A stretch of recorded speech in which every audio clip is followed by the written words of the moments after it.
Yo, what's good, Laker Nation? I need you to listen to me right now because what I'm about to tell you is going to change how you see this team, this series, and everything that's about to happen tonight in Game 4. I was watching NBA Today with Malika Andrews this afternoon, just hours before tip-off at Crypto. Camarena and Marcus Smart came on that show straight from the shoot-around, still in his practice gear, drenched in sweat, and he said things that I have never heard a role player say on national television during a live playoff series. This man didn't just call out the media, he didn't just go after Stephen A. Smith, he called out his own team, he called out the system.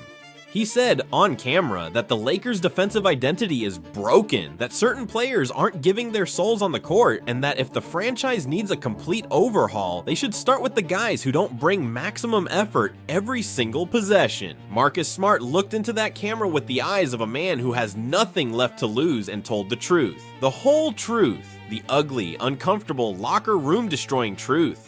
I literally had to rewind this 4 times because every sentence hit harder than the last. This is the interview that's going to define the Lakers offseason. Let's get into all of it. Hey, what's up everyone? Real quick before we get into everything, that like button is literally what determines if this reaches hundreds or thousands of fans. Takes 1 second but makes a huge impact on the channel's growth. Just smash that like button right now. It's the easiest thing you can do, but honestly, the biggest way to support this content. Every single like pushes this further, so hit it now. Here's the context. The Lakers are about to play Game 4 against the Oklahoma City Thunder, facing a 3-0 series deficit. They've been outscored by a combined 59 points in 3 games. Game 3 on Saturday was a 131-108 demolition at Crypto. Camarena, their own building, where they actually LED 59-57 at halftime before the Thunder blew them out in the second half. AJ Mitchell, a second-year guard, had career playoff highs of 24 points and 10 assists.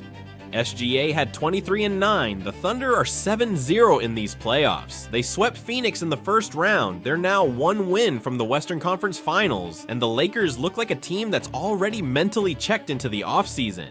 Marcus Smart was brought to Los Angeles for one reason, to bring defensive identity to a team that desperately needed it. He's a former Defensive Player of the Year. He's been on multiple all-defensive teams. He's the kind of player who was supposed to make the Lakers tough, to give them the grit and physicality that championship teams need. And on a personal level, Smart has delivered effort. He's played hard, he's communicated, he's been physical, but the results haven't been there. The Lakers are allowing the Thunder to score at will, and the defensive breakdowns have been catastrophic, especially in the third quarters where OKC has outscored them by massive margins in all 3 games. Malika Andrews started the interview by asking Smart how the team is approaching Game 4, knowing they're facing elimination and a potential sweep. Smart wiped sweat from his forehead, looked directly at Malika, and said something that made the entire studio freeze. There's no excuses left. None. 0. We are patetico defensively, and I'm including myself in that. I came here to change the defensive culture of this franchise, and I have failed.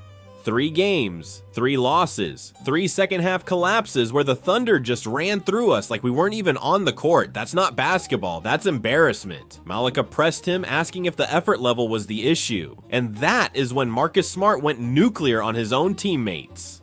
I'm going to say something that's going to make some people in our locker room uncomfortable. Smart said, his voice hard as steel. And I don't care, because at this point, uncomfortable truths are all we have left. The effort is not equal across the board. There are guys on this team who bring it every possession. LeBron, at 41 years old, is giving us everything he has.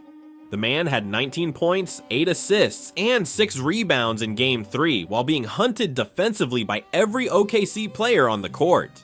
Rui Hachimura had 21 points and has been our most consistent scorer this series. Austin Reeves is playing through an oblique injury and still gave us 17 and 9 assists. Those guys are competing. He paused and his jaw tightened. But we have other guys who are not matching that energy. We have guys who give you effort for 2.5 quarters and then disappear when the Thunder turn up the intensity in the second half. We have guys who jog back on defense instead of sprinting, who don't communicate switches, who stand around and watch instead of rotating. And you know what? The Thunder see it. They see the body language, they see who's tired, they see who's given up, and they attack those guys every single time. That's why the third quarters have been disasters. Because the Thunder are a predator team and they can smell weakness, and some guys on this roster are giving them plenty to feast on. I'm not going to name names on television, Smart continued, but I'll say this: if you're watching this interview right now and you know you're one of the guys I'm talking about, then tonight is your last chance to prove me wrong. Because if we get swept, if we lose Game 4 in our own building, and the Thunder celebrate on our court, everybody's position on this roster is going to be evaluated. Everybody. And the guys who didn't give their souls in this series are going to be the first ones out the door. Malika asked if Smart thought the coaching staff bore any responsibility. JJ Redick has done everything in his power, Smart said firmly. He's switched defensive schemes every game. He's tried different matchups. He's gone small, he's gone big. He played Adu Tiero for 13 minutes in Game 3. A young guy just trying to find anything that would slow the Thunder down. JJ even got a technical foul in Game 2 fighting for us against the officials. That man cares. The coaching isn't the problem. He leaned forward and his voice dropped to something dangerously close to a growl. The problem is that our system is broken. Not JJ's system, the roster system. The way this team is constructed. We have LeBron James at 41. We have Luka Doncic, who has been out for 14 consecutive games with a hamstring injury. We have Austin Reeves playing at 70%. We have me at 32, brought in as a defensive stopper against a team that's too fast for any defensive stopper in the league. We have DeAndre Ayton, who has the body of a #1 overall pick and the motor of a rotation player. And we have role players like Kennard and Hachimura who are trying their hardest but are being asked to do things that are beyond their skill set against this caliber of opponent. The Thunder have SGA, who's going to win his second straight MVP. They have Chet Holmgren, a 7-footer who shoots threes and blocks shots. They have AJ Mitchell, who's 23 years old and just put up 24 and 10 on us in a playoff game. They have Jared McCain, who came from Philly at midseason and has made 8 of 10 threes in this series. They have Lou Dort for defense, Isaiah Hartenstein for rebounding, a bench that's deeper than our entire rotation. We're not losing because of effort or coaching. We're losing because they are better, significantly better, and pretending otherwise is disrespectful to both them and us. Then Smart addressed Stephen A. Smith directly, and what he said surprised me because it was the opposite of what I expected. Stephen A., you called this roster a disgrace to the franchise's legacy. And you know what? You're right. There, I said it. Stephen A. Smith is right. This team, as currently constructed, is not good enough to compete with the Oklahoma City Thunder. It's not good enough to win a championship, and it might not even be good enough to make the second round next year if significant changes aren't made. I came here to bring defensive identity, and I have to be honest. One player can't bring defensive identity to a team that doesn't have the collective personnel to execute it. You can't teach speed, you can't teach youth, and the Thunder have both in abundance while we're running on fumes and prayers. The interview went to commercial. And unlike the previous interviews where I expected the player to calm down during the break, I genuinely didn't know what was going to happen when they came back. Because Marcus Smart had just done something that players almost never do. He validated the media's harshest criticism of his own team on live television, hours before a game. When they came back, Smart was somehow even more raw. Let me tell you what tonight needs to be about, Smart said. It's not about winning the series. Let's be real, coming back from 3-0 against a 7-0 defending champion, that's not happening. I'm not gonna lie to the fans and pretend there's a miracle coming, but tonight is about something. It's about pride. It's about the purple and gold. It's about not being the team that got swept in front of our own fans. It's about looking the Thunder in the eye and saying, you're better than us, but you're not going to celebrate on our court tonight. And it's about the future, Smart continued. Because whoever is watching tonight, from the front office to the coaching staff to the scouts to the free agents who are considering coming to LA, they need to see which players on this roster actually care, which players fight until the very last second, which players dive for loose balls when the season is essentially over, which players set screens with conviction when there's nothing left to play for except honor. Those are the players you build around. And the guys who coast, the guys who go through the motions, the guys who are already planning their vacations, those are the guys you trade. I'm going to play tonight like it's the last game of my life, Smart said, because it might be the last game I ever play in a Lakers uniform. I don't know what the offseason holds. I don't know if I'm part of the rebuild or part of the trade package. But what I do know is that when that final buzzer sounds tonight, nobody in crypto. Camarena is going to be able to say that Marcus Smart didn't give everything he had. I might get outscored, I might get outplayed, I might foul out in the third quarter trying to slow down SGA, but I will not be out-hustled, I will not be out-competed, and I will not be the guy who quits. And to any player on this roster who isn't prepared to bring that same energy tonight, Smart said, looking directly into the camera with an intensity that was almost frightening, stay in the locker room. Don't even suit up, because if you're going to come out there and half-ass it while we're fighting for our lives, you're a liability, not just tonight, for the future of this franchise. The Lakers need players who bleed purple and gold, who treat every possession like it matters, who would rather die on the court than give up. If that's not you, if you're already thinking about the beach and the golf course and the off-season workouts, then this franchise doesn't need you. And the sooner management figures out who those guys are, the sooner the rebuild can begin. Let me break down what this all means for Laker Nation.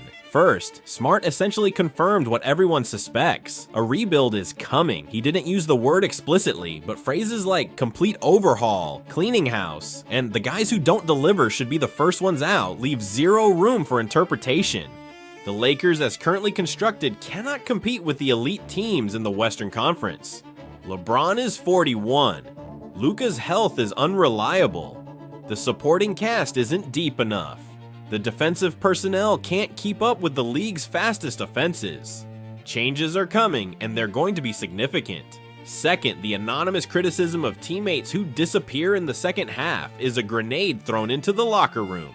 Even without naming names, every player on that roster knows who Smart is talking about. The guys whose effort drops in the third quarter, the guys who jog back on defense, the guys whose body language signals defeat before the game is over. Those players are now on notice, not just from the coaching staff or front office, but from a teammate who went on national television and called them out. That kind of public accountability either galvanizes a team or tears it apart. And with the season essentially over, the tearing apart option seems more likely. Third, Smart's validation of Stephen A. Smith's criticism is unprecedented. Players don't do this. They don't go on television and say, the media is right about us. But Smart did it because he's at a point where honesty is more important than optics. He knows the season is over, he knows the roster needs to change. And he'd rather be the guy who told the uncomfortable truth than the guy who smiled and pretended everything was fine while the ship sank.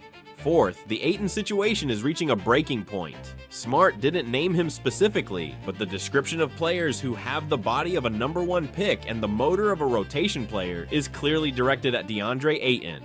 Combined with LeBron's earlier comments about Ayton not playing with enough desperation, Ayton's future in Los Angeles looks increasingly bleak. Don't be surprised if he's the first major trade piece this summer. Fifth, and most importantly, tonight's Game 4 is going to be emotional beyond belief. This might be LeBron's last game as a Laker. It might be Smart's last game in purple and gold. It might be the last time this roster ever takes the court together.